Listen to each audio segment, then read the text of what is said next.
Spring 1944. Poltava Air Base lay half-sunk in thawing mud, the air thick with the mingled scents of oil and wet earth. Though the front lines had moved west, the war's presence still lingered over Ukraine. Charred fields, quiet villages, and men long numb to distant artillery. The convoy that arrived that morning looked almost alien against the desolation. Trucks rolled in carrying wooden crates stenciled U.S.A., driven by soldiers whose faces showed disbelief more than weariness. Before we jump back in, tell us where you're tuning in from. And if this story touches you, make sure you're subscribed, because tomorrow I've saved something extra special for you. Major Alexei Voronin stood among the officers assembled for inspection, his leather coat fastened up to his neck despite the mild weather. He had flown through the inferno over Moscow, crossed the burning Volga, and witnessed the collapse of men and machines alike. He'd seen bombers fail, not from enemy fire, but from their own flaws. Frozen oil lines, cracked pistons, engines dying mid-air. He trusted his comrades, but never the metal that carried them. When the first B-25 Mitchell was uncrated and assembled on the muddy field, laughter spread among the Soviet pilots. "An American bathtub," one shouted. "Maybe it can float across the Dnieper." Another joked. Voronin remained silent, simply observing. The bomber's rounded body, stubby nose, and heavy twin engines gave it an odd shape, but there was defiance in its stance. As if it dared the mud to swallow it, Colonel Viktor Denisov approached, tall, thin and sharp as a bayonet, his face unreadable. He was a man who had survived Stalin's purges by mastering the art of neutrality. "Major Voronin," he said in his clipped voice, "you'll head the evaluation team. Moscow expects an honest assessment. We're not here to praise American craftsmanship, only to decide whether this machine deserves our fuel." Voronin saluted. "Understood, Comrade Colonel." From behind a crate emerged a woman in grease-stained coveralls, a wrench dangling from her belt. Lieutenant Vera Yelnikova, head of the mechanical division, carried herself with quiet confidence, the kind that didn't need to ask for permission. "If you plan to fly it, Major," she said evenly, "you'd better start by learning how it works." The officers exchanged uneasy looks. Few had ever seen a woman speak so directly to a senior pilot. Voronin lifted a brow. "And you are?" "The one who'll keep you alive when the engine starts speaking English," she said without pausing. Captain Nikolai Kosha-Lebedev, standing next to Voronin, laughed. He was a big man with a tired but kind face. "Careful, Major. Maybe the Americans sent us a woman to fix their own mistakes, or to find yours," Vera answered coolly. That night, Voronin sat under a small lantern, reading the manual. It showed parts and systems he didn't really know, hydraulic controls, moving gun turrets, and fuel tanks that could seal after being hit. It all seemed too much. Soviet planes were built to fly, drop bombs, and be replaced. This one, he realized, was built to last. He closed the book and looked up at the ceiling. Tomorrow, they would test it. He still wanted to prove that the American plane wouldn't handle Russian skies, but a small thought told him he might be wrong. By morning, the sun shone on the B-25's bright metal skin as the mechanics finished their checks. Surrounded by old Soviet planes and broken hangars, it looked too clean for the place. Vera walked under it, touching the smooth surface.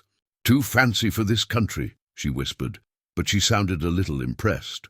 Voronin climbed inside, followed by Lebedev and the rest of the crew, some old, some new. The cockpit felt strange but comfortable. It was neat, warm, and well-designed. Lebedev whistled. Feels like a flying hotel." "Quiet," Voronin said. "Let's see if it can really fly." The engine started with a deep, strong sound, different from the usual high whine of Soviet planes. The bomber moved forward smoothly and rose into the air with ease. In the back, the gunner turned his turret. It worked perfectly. Below, Vera watched and wrote down notes about how it moved and sounded. Soon, 2 Yak fighters appeared above. The radio crackled. "Comrade Major, we're your hunters today." "Then shoot straight," Voronin replied. The mock fight began. The Yaks moved fast, diving and turning sharply. At first, the B-25 looked slow, but its gunners worked together so well that the fighters couldn't get close. "They can't hit us," Lebedev shouted. "Stay alert," Voronin said, but he could feel it too. The bomber flew steady, strong and sure. After half an hour, the mock fighters withdrew. "We'd be shot down 3 times already," one of them admitted over the radio. Back on the ground, Colonel Denisov watched as Vera inspected the engines. "No overheating, no oil leaks, not even a cracked seal." He frowned. "Too perfect," he muttered. Voronin handed him the flight report. "It's not fast," he said, "but it refuses to break." Denisov's expression hardened. "File it. Don't let your admiration cloud your loyalty. The Americans build for comfort, not war." Later, as night fell, Voronin found Vera still in the hangar, welding reinforcements on a turret bracket. Sparks flickered across her face. "Improving foreign design, Lieutenant?" he asked. "Making it fit our hands," she replied. "They gave us a fine machine, but it'll last longer once it speaks Russian." Voronin allowed himself a small smile. "Then teach it well. Tomorrow, we'll see how it handles real bullets, under the stars." The cooling engines seemed to wait for the test ahead. 2 mornings later, alarms blared. Luftwaffe reconnaissance spotted near the Dnieper. The new B-25 units scrambled, half-trained, but thrust suddenly into war. Voronin's bomber lifted off at dawn, sunlight turning its wings bronze. Lebedev muttered, "If the Americans built this to last, we'll find out soon." At 3,000 meters, dark specks appeared. Messerschmitt Bf-109s. Captain Hans Reiter, leading the attack, adjusted his mask. "New bombers," he told his wingman. "Let's give them a German welcome." The dive came from the sun, tracers slicing through the air. One Soviet plane erupted in fire. The rest tightened formation. "Hold steady," Voronin shouted. "Gunners, cover your arcs!" The B-25's 50-caliber guns thundered in unison, streams of fire crisscrossing the sky. Reiter's first pass failed. His cockpit rattled as rounds hammered his fuselage. He pulled away, cursing. "They shoot like they have 6 pairs of eyes." Preparing and narrating this story took us a lot of time, so if you are enjoying it, subscribe to our channel. It means a lot to us. Now back to the story. Lebedev's turret jammed. He slammed it with his glove, swearing, "Not now, you American diva." Voronin banked hard, lining up his tail gunners. The formation tightened further, every plane covering another's blind spot. The German fighters circled like wolves, but each approach ended in fiery bursts of tracer fire. Reiter lost 2 pilots before pulling away, his fuel low, his pride bleeding. Below him, 1 bomber trailed smoke but refused to fall. "Impossible," he whispered. The B-25s limped home, riddled and blackened but alive. Mechanics ran to meet them. Vera's breath caught when she saw the bullet holes across the fuselage, hundreds of them. Yet the structure held. "A beast that refuses to die," she murmured. Voronin stepped down from the hatch, soot on his face. He caught Denisov's eye. "The report will be short, Colonel. The Americans build their planes like we build our soldiers." Denisov's reply was curt. "Write your report, Major, but remember wars aren't won by admiration." Voronin looked back at the wounded bomber. "No," he said softly. "They're won by what refuses to break." The wind carried the echo of engines long after the planes had landed.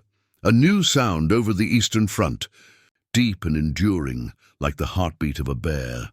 The B-25s stood lined up like iron beasts in the morning mist at Poltava Air Base, their olive-drab flanks gleaming faintly under the sun. Vera Yelnikova wiped oil from her hands and barked orders to her ground crew.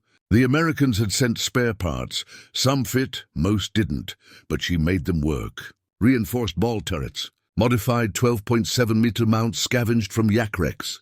Soviet grit meeting American steel. When Major Voronin arrived to inspect, he paused at her handiwork. "You've made them Russian now," he said dryly. She smirked. "No, just unkillable." The morning drills had shifted, no longer test flights. These were combat preparations. Reports from the Dnieper sector told of increased Luftwaffe activity. Colonel Denisov, cold and clipped as ever, called Voronin to his office. "You will lead the first operational sortie," he said. "Objective: Destroy the rail junction at Koval. The Germans are feeding armor through there. His tone suggested no glory, just necessity. Sir, Voronin replied, these bombers are slower than our Il-4s, but... He stopped. Denisov's brow rose. But they survive. Kosher, meanwhile, was teaching gunners coordination drills, overlapping arcs of fire, defensive spirals. Remember, he yelled over the engines, if one of us dies, all of us die. So we don't die. Laughter from the crews cut through the tension. Even in war, humor was rebellion.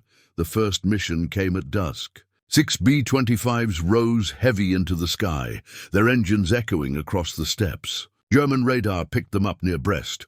Reiter's squadron launched in response, 8 Bf-109s, sleek and lethal. The encounter was fierce. Reiter dove first, slicing into the bomber formation. Tracers cut across the clouds. Yet the Soviet crews fought back like a single organism. Machine guns blazed from every angle. A 109 caught fire and spiraled down.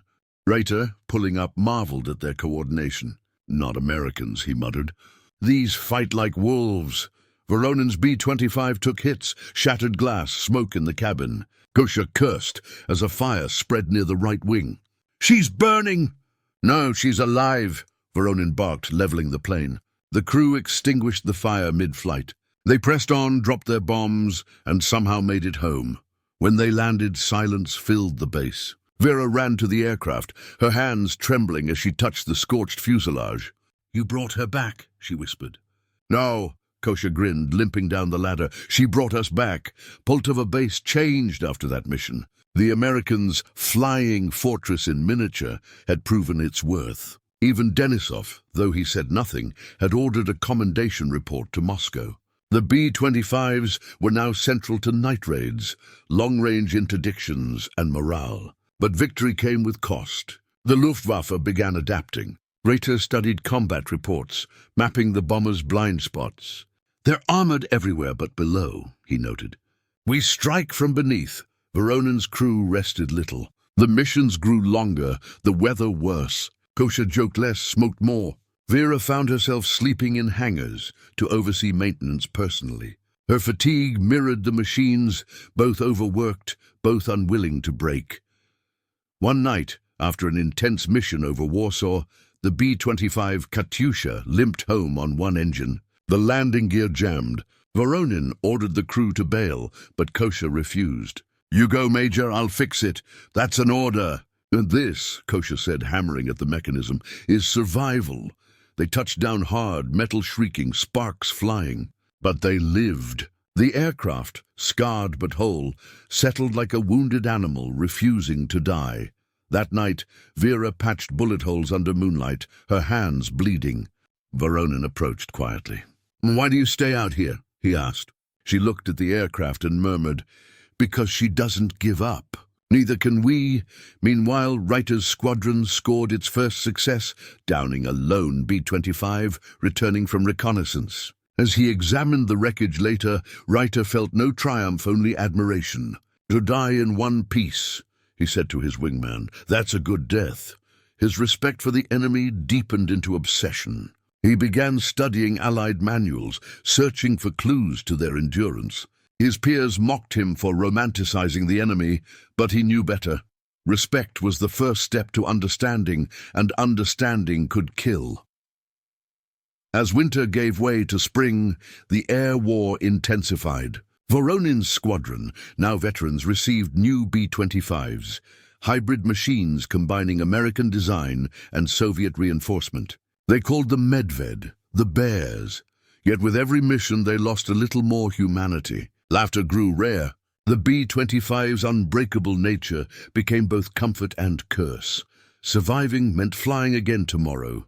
Denisov, pressured by higher command, demanded more sorties. The Americans will not think we're lazy, he barked.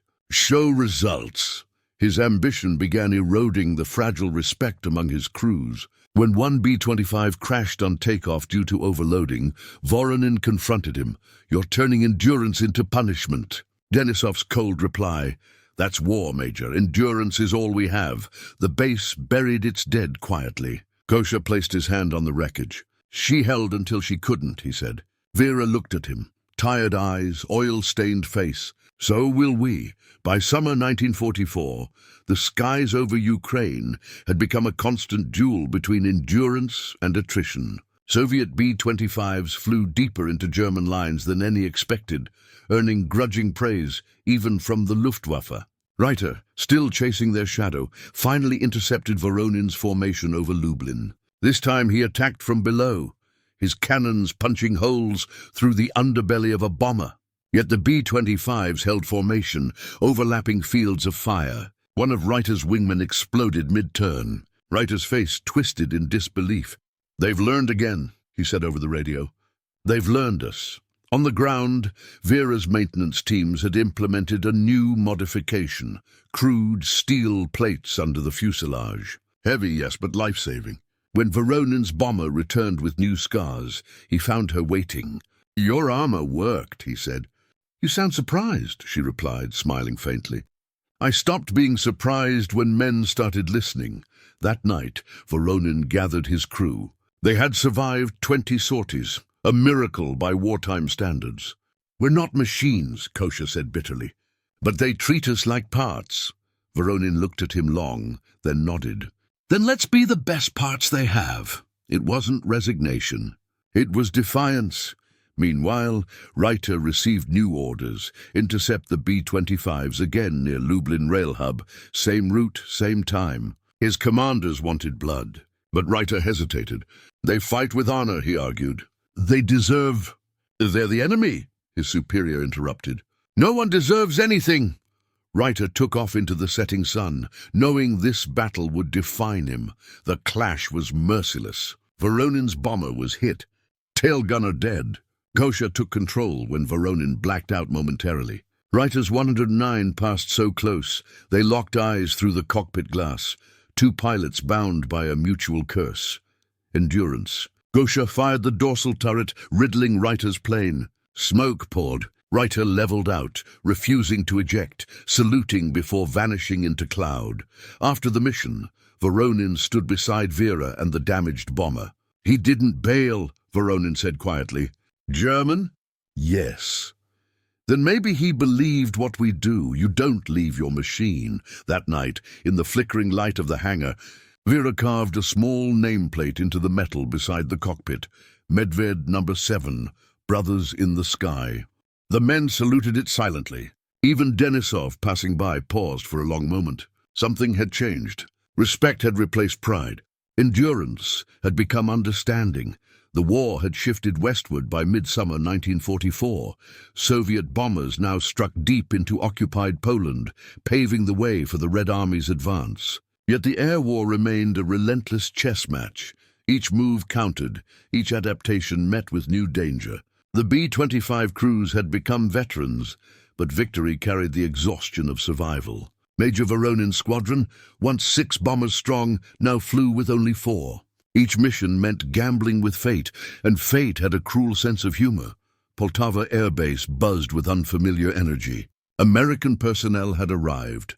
Liaison officers and technical advisors sent to coordinate Lend-Lease logistics. For the first time, Soviet and American uniforms mingled. The meeting was tense but historic. Colonel Denisov, stiff-backed and wary, welcomed them with a speech more political than friendly. The Americans smiled diplomatically, their interpreter working hard to keep civility intact. Captain Kosha Lebedev whispered to Voronin during the exchange, "They send us parts and smiles. We send them blood and gratitude." Voronin smirked. "At least they send something." Among the visitors was Major William Harris, an American flight advisor who had flown B-25s over Italy. He toured the Soviet bombers with admiration, but also confusion. "You've replaced the radio with extra ammo boxes?" he asked Vera Yelnikova incredulously. She shrugged, wiping grease from her cheek. "A working gun is better than a working radio." Harris laughed, half in disbelief. "You people really do make everything fight harder than it should." That night, over vodka and exhaustion, Harris and Voronin found rare common ground. "You think machines are the answer," Voronin said. We think the answer is the people keeping them alive. Harris nodded thoughtfully. Maybe it's both. Their tentative camaraderie symbolized the uneasy cooperation between nations. Practical, respectful, but never fully trusting. When orders came for a major bombing operation over Lublin, everyone felt the weight of it. Intelligence reported heavy German troop concentrations preparing to counterattack the Soviet advance. The mission was crucial, a strike that could tip momentum in the region. But the timing was treacherous: dusk, cloud cover, unreliable communications. Denisov, under pressure from Moscow, approved the sortie. Success will show our allies that Soviet skies are ours to command, he declared. The Americans exchanged glances, uneasy but silent. Vera prepared the B-25s for the mission through rain and mud, overseeing every wrench and bolt. She found Voronin sitting under the wing of his bomber, smoking in thought. "You don't trust the radios," she said. "I don't trust anything I can't see," he replied. "That includes orders." Vera gave a faint smile. "Then you'll be fine. You fly what you can see." As night fell, the engines roared to life. 8 B-25s lifted into the twilight, heading west. Below them, Soviet Yak-9 fighters patrolled, unaware that the bombers they might later see were their own. Miscommunication had already begun.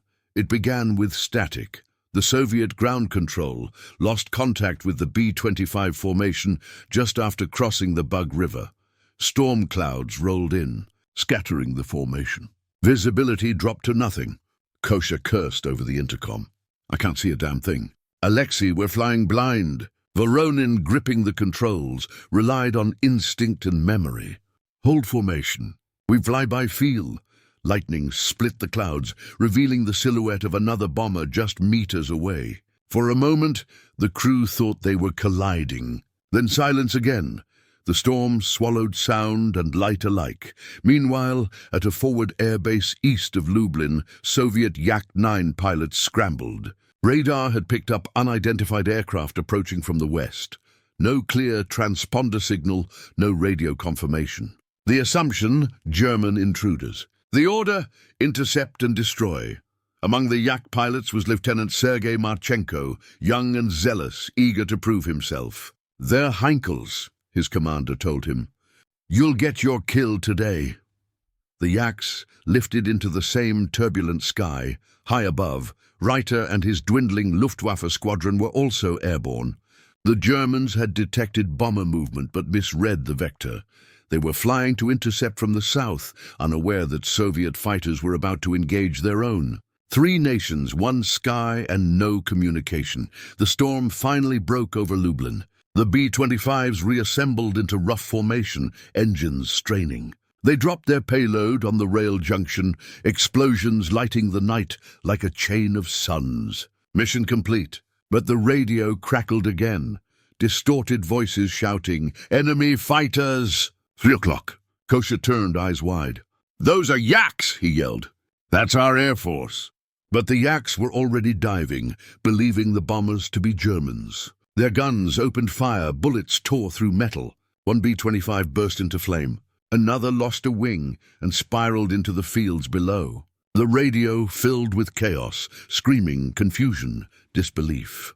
"They're shooting at us." "We're Soviets." "Cease fire!" But no one could hear clearly through the static and storm. Voronin's bomber was hit. The dorsal gunner dead. Kosha took control of the turret, firing flares in desperate recognition. Red flares! They're ours! But the Yaks, silhouetted against the firelight, didn't see. Another strafing run, another explosion. Vera, miles away, heard nothing. She sat in the control tent, hands trembling over the radio receiver, listening to garbled fragments. "Fire! Friendly! Down!" Then silence. In the chaos, Reiter's Bf-109s entered the fray. For a few brief minutes, friend and foe alike shot at anything that moved. Reiter, seeing Yaks chasing the bombers, realized the horror first. "They're fighting each other," he murmured. He could have used the chaos to strike, but something stopped him. Instead, he flew parallel to the battle, watching as confusion consumed them. "No glory in this," he whispered. Only ghosts.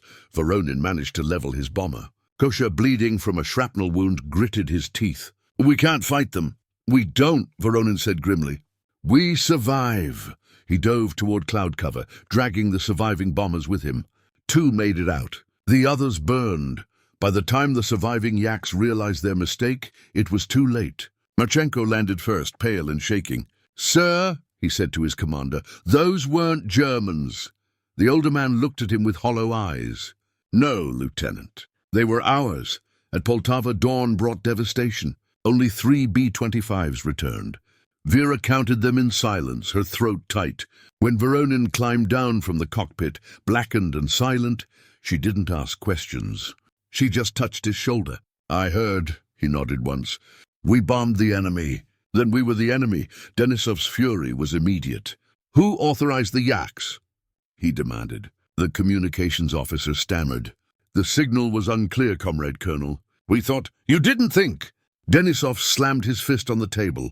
You killed our own. The rage, however justified, couldn't undo the loss. That night the base was silent. The hangars stood half empty. Vera walked the flight line, running her hands along the bullet-riddled hulls. Each scar told a story, one of courage, confusion, and the price of misunderstanding. Kosher limped beside her.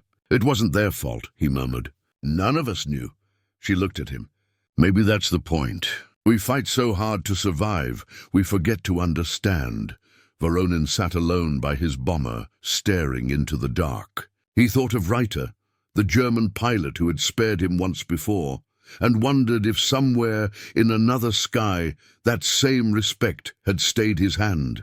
The line between enemy and ally had blurred beyond repair. The investigation came swiftly. Moscow demanded reports, explanations, scapegoats. Colonel Denisov took full responsibility, officially. Unofficially, he carried the guilt in silence. His once unbending posture softened, his voice quieter. War doesn't forgive mistakes, he told Voronin, but sometimes it teaches through them. The Americans at Poltava offered condolences, even spare parts for the damaged bombers. Major Harris personally visited the site, removing his cap in respect. We've lost men to friendly fire too, he said softly. You never forget it. But you don't stop flying, Voronin nodded, though the words felt hollow. We don't stop, he said, because if we do, they die for nothing. In the hangar, Vera led the effort to rebuild the surviving bombers. They scavenged parts from wrecks, reforged armor, rewired systems. She refused to let the machines rest. If they fly, again, she said, we redeem them. Her crew followed without question. Every bolt tightened was a prayer. Every rivet hammered, a promise. Kosher, still limping, visited often. You talk to them like they hear you, he said. They do, Vera replied. They listen better than people. Weeks later, orders arrived. One final mission before reassignment. The target, a German supply depot near Krakow. The B-25s would fly again, fewer but fiercer. Denisov gathered the crews. You are not flying for Moscow, he told them. You fly for those who didn't come back. It was the first time he spoke like a man, not a commander. Before takeoff, Vera handed Voronin a small metal plate, engraved with the names of the fallen. Mount it in the cockpit, she said. Let them see what they built. He nodded, voice thick. They'll see. The formation took off at dawn, the horizon red with rising sun. The air was calm, the world eerily still. Reiter, now grounded after losing his squadron, watched from a distant German field hospital. Through the window, he saw the faint specks of bombers heading west and whispered, Endure, my brothers. Over Krakow, the mission went flawlessly. Precision, discipline, silence, no interference. When the bombs fell, Voronin felt something shift, not triumph but peace. They had proven that survival wasn't about who built the machine, but who kept it alive. On the return flight, the crew flew in silence, sunlight glinting off the patched metal where bullet holes once gaped. Kosher leaned back, eyes closed. She flies smoother now, he said. Maybe she knows. Spring 1944 had given way to summer, and with it came the shifting edge of war. The Dnieper line was long broken, the Red Army advancing west, but for Major Alexei Voronin's squadron, victory felt like a cruel mirage.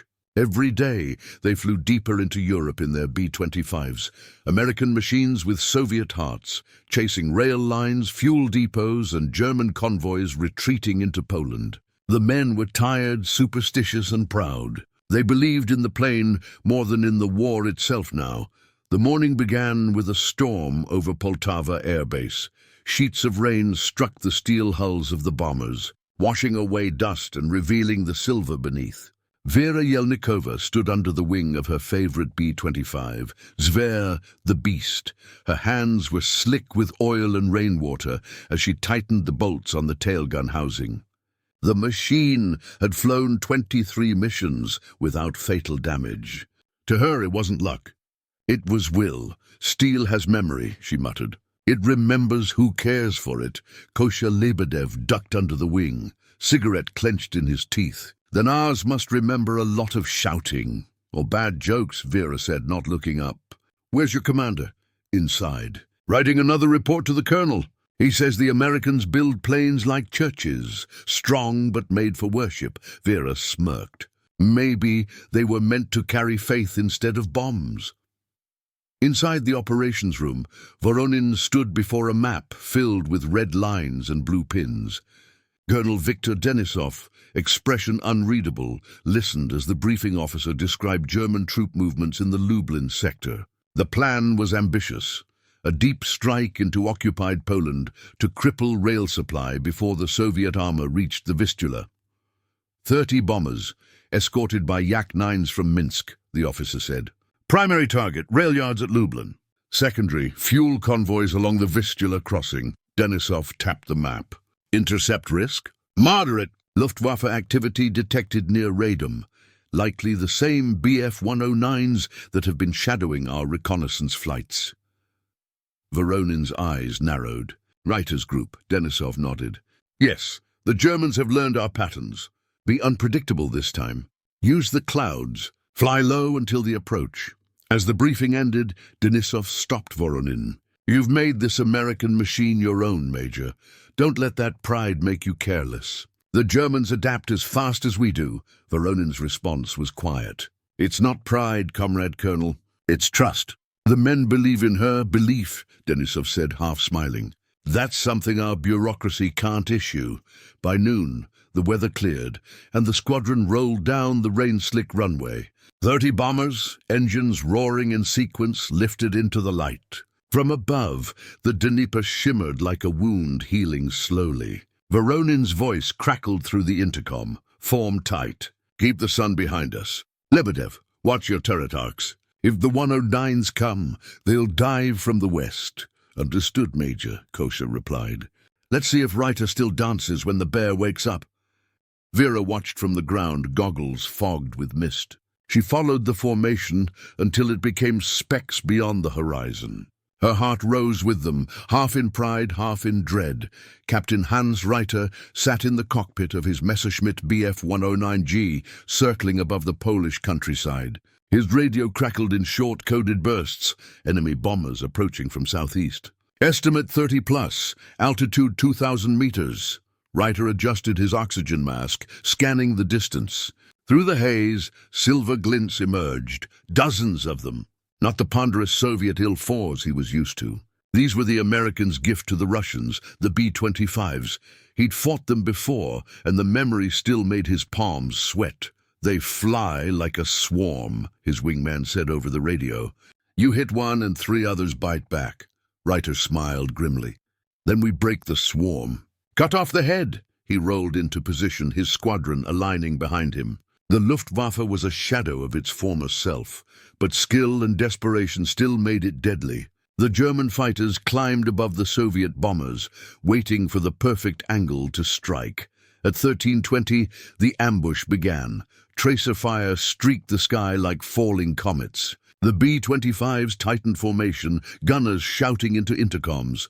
Tail gunner to pilot. 2 109s closing from starboard. I see them.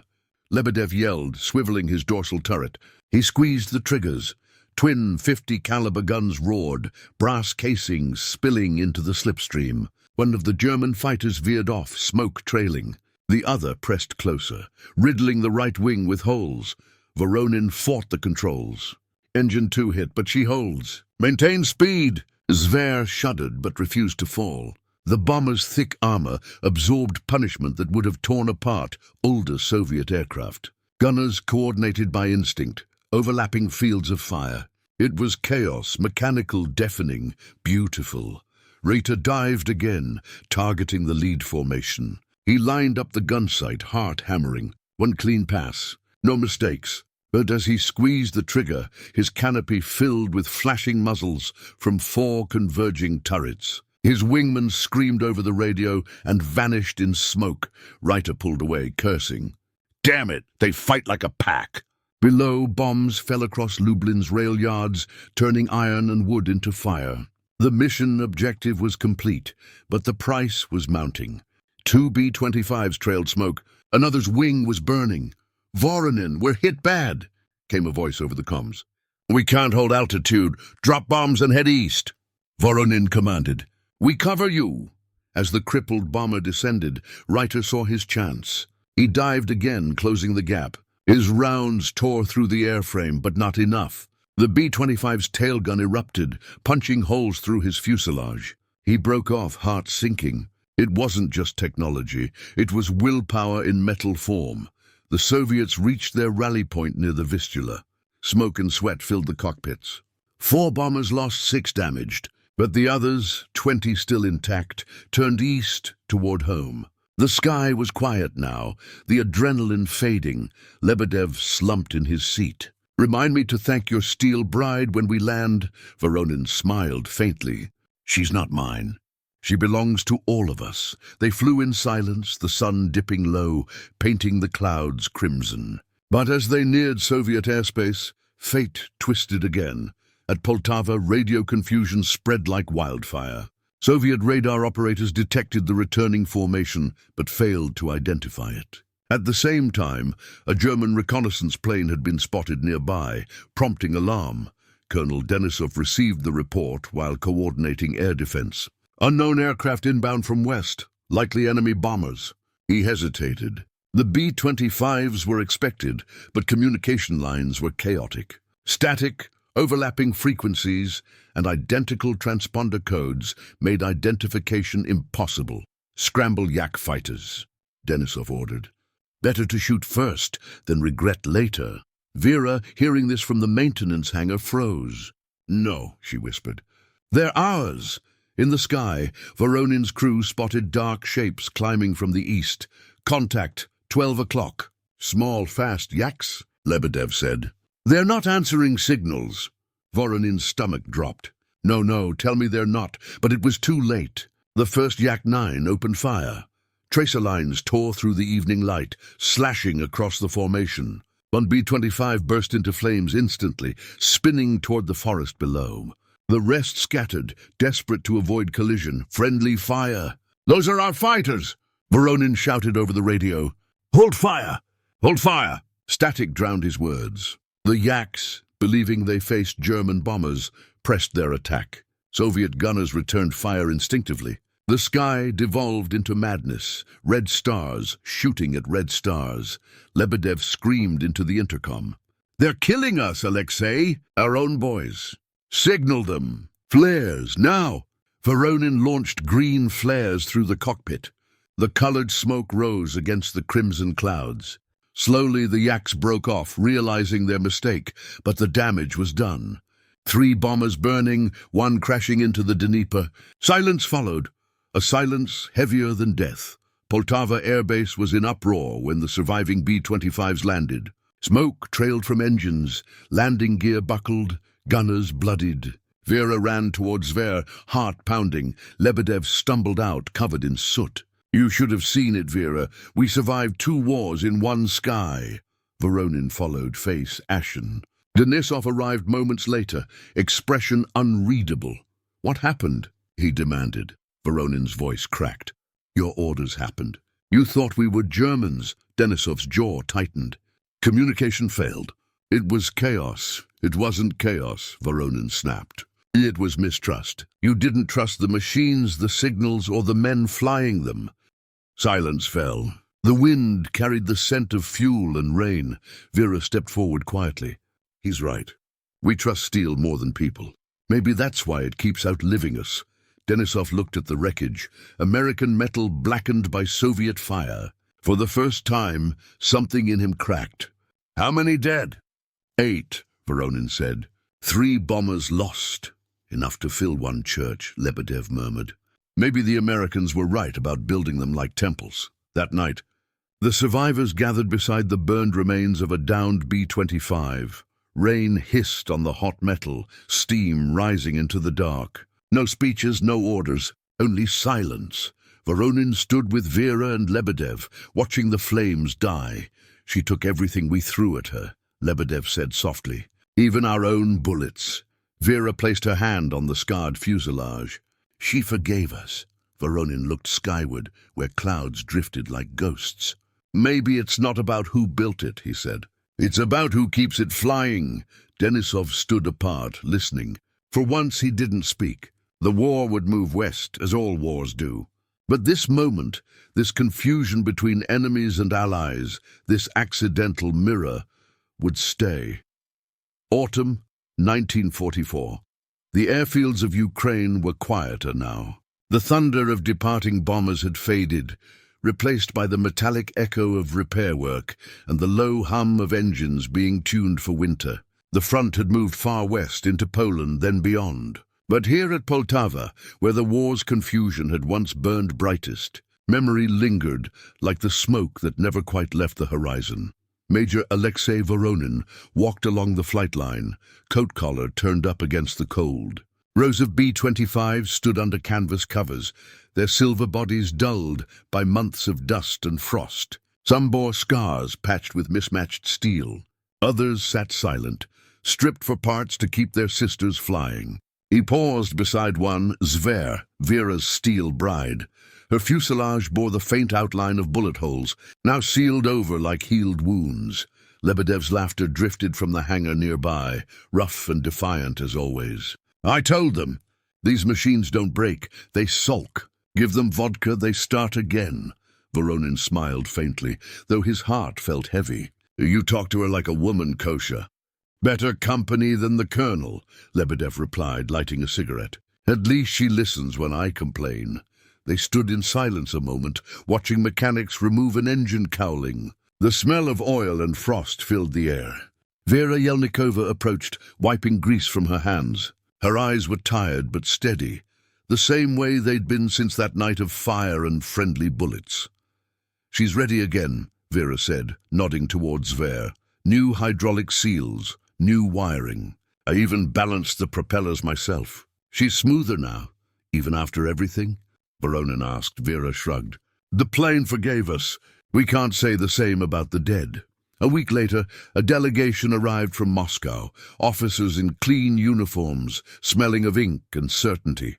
They came to collect reports, commendations, and to photograph the Lend-Lease aircraft for propaganda posters. Denisov stood stiffly as they paraded down the line of bombers, praising Soviet-American cooperation in the skies. Voronin watched from a distance. The words felt hollow.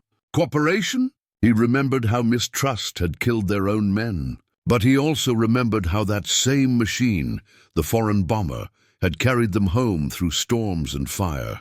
When the photographers approached Zver, Vera stepped forward to polish the nose art. A faint bear painted beneath the cockpit window. One of the officers frowned. This is unauthorized insignia, he said. It should be removed, Vera looked him square in the eye. It's not decoration. It's memory. Denisov's gaze flicked between them, then to Voronin. He hesitated, then said quietly, Let it stay. The men have earned it. That single moment, the colonel choosing silence over bureaucracy, felt like the true victory they'd all been waiting for. That evening, as the sun sank behind the steppe, the surviving crews gathered in the mess hall. Someone had found a bottle of American whiskey left behind by a liaison officer. They poured it into tin cups, raised them high. To those who flew and those who fell, Voronin said. And to the ones who kept us in the air. Vera lifted her cup. To steel that remembers, Kosha grinned. And to people who finally learned to trust it. Laughter broke out. Tired, real, healing laughter. It wasn't victory they celebrated, not really. It was endurance. The kind that survived misunderstanding, pride and fear. The kind that kept machines flying and hearts beating when both should have stopped. Weeks later, orders came transferring Voronin's unit closer to Poland. New airfields, new missions. The war's rhythm continued. As they prepared to leave, Vera walked the line one last time, touching each plane like a farewell. When she reached Zver, Voronin joined her. "You could request transfer to the front with us," he said. "We'll need engineers who know these machines." She smiled faintly. "No, my place is here. Someone has to teach the new ones how to care for them." Voronin nodded, respecting her quiet resolve. "Then keep them ready. One day, maybe they'll fly for peace." Vera looked at him, then at the horizon where the sky met the river. If peace ever needs wings, she already has them. As the convoy rolled out, the engines thundered one last time across the field. Vera watched from the hangar roof, wind whipping her hair. Zver took off first, climbing slowly into the cold light. The other bombers followed, their silhouettes merging into a single formation, a flock of steel birds vanishing into the western clouds. Denisov stood beside her, hands clasped behind his back. "They'll remember this, you know," he said quietly. "Maybe not the names, but the idea." "What idea?" Vera asked. "That survival isn't a flag. It's a choice." She turned to him, surprised by the softness in his tone. For the first time, he didn't sound like a commander, but like a man who had carried too much for too long. In Poland, months later, Voronin's unit flew its final missions before the war's end. They saw Berlin from the sky, bombed the last German supply lines, and returned home with engines coughing, bodies exhausted, but spirits intact. The Americans never knew how fiercely their machines had been defended, or how many Soviet lives they had saved. On the night Germany surrendered, Voronin sat on the wing of Zver, now scarred and faded. Kosha sat beside him, passing a flask back and forth. "So," Kosha said, "what do we do now?" Voronin looked up at the starlit sky. "We remember, and we rebuild." "Rebuild what?" Voronin smiled faintly. "Trust. It's harder than engines." When peace came, the surviving B-25s were slowly retired, replaced by Soviet-built bombers. Some were scrapped, some repurposed as training aircraft. But one, Zver, was preserved, standing sentinel at the edge of Poltava Air Base. Its paint chipped, nose art faded, but its presence unbroken. A monument to steel, sweat, and the strange alliance that had shaped it. Years later, when tourists asked why the old American plane stood among Soviet relics, the guides would shrug. "Because it refused to die," they'd say. But those who had lived it, the few who still breathed, knew better. It wasn't just the machine. It was the people who learned, against every instinct, that endurance wasn't about whose hands built the wings. It was about whose hearts kept them aloft, and somewhere beyond memory, in the endless sky above the Dnieper, the ghost of Zver still flew, steady, loyal, and unbroken. Up next, you've got two more standout stories right on your screen. If this one hit the mark, you won't want to pass these up. Just click and check them out. And don't forget to subscribe and turn on the notification bell so you don't miss any upload from us.